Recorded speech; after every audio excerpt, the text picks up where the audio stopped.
In the autumn of 1861, Lahiri Mahasaya was stationed in Danapur as a government accountant in the military engineering department. One morning, the office manager summoned him. "Lahiri, a telegram has just come from our main office. You are to be transferred to Ranikette, where an army post is now being established." Lahiri and a servant traveled 500 miles by horse and buggy, reaching Ranikette in 30 days. His office duties were not onerous, and he spent many hours roaming the hills. One afternoon, during a solitary walk, he was startled to hear a distant voice calling his name.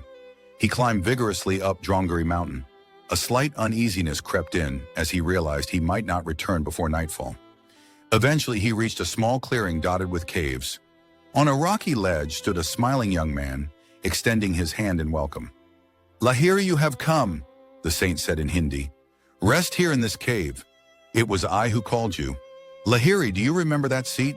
the yogi asked, pointing to a folded blanket. "No, sir," Lahiri Mahasaya replied. "I must leave now, before nightfall. I have business in the morning at my office." The saint responded gently. "The office was brought for you, and not you for the office." The yogi touched Lahiri lightly on the forehead. At that magnetic touch, a wondrous current swept through his brain, releasing the sweet seed memories of a previous life. "I remember," Lahiri Mahasaya cried, half choked with joyous sobs. "You are my guru Babaji, who has belonged to me always.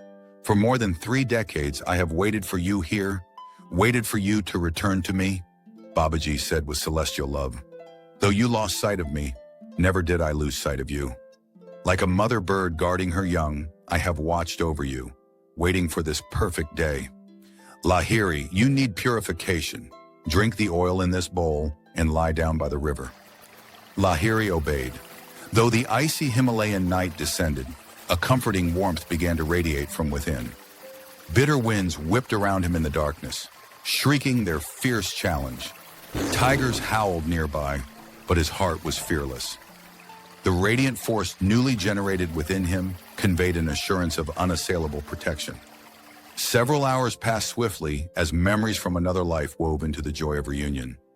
Suddenly, a man helped Lahiri to his feet and handed him dry clothes. "Come, brother," the companion said. "The master awaits you." They walked through the forest. In the distance, a steady light glowed. "Can that be the sunrise?" Lahiri asked. "The hour is midnight," the guide replied. "Yonder light is the glow of a golden palace, materialized tonight by the peerless Babaji. The magnificent palace will be the scene of your initiation into Kriya Yoga.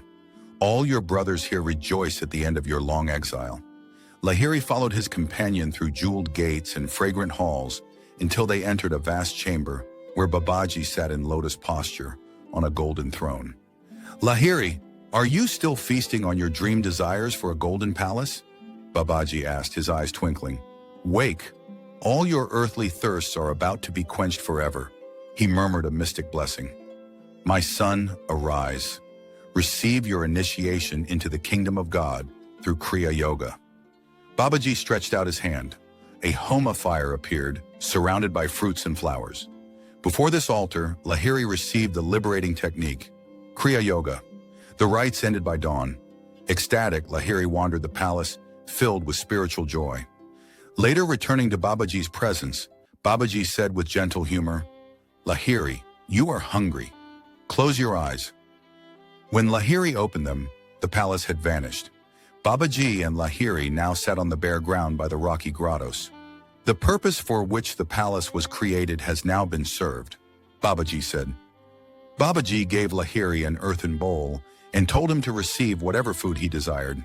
The bowl became filled with hot luchis, curry, and sweets. After he had finished eating, the same bowl brimmed with pure mountain water. That afternoon, Lahiri sat on his old blanket. Babaji approached, passed his hand over Lahiri's head, and he entered Nirvikalpa Samadhi, remaining immersed in bliss for 7 days. On the 8th day, Lahiri bowed at Babaji's feet and pleaded to stay forever. "My son," Babaji said, embracing him, "your role in this incarnation must be played on an outward stage. You must serve as an example of the ideal yogi householder. The cries of many bewildered worldly men and women have not gone unheard. You have been chosen to bring spiritual solace through Kriya Yoga to numerous earnest seekers.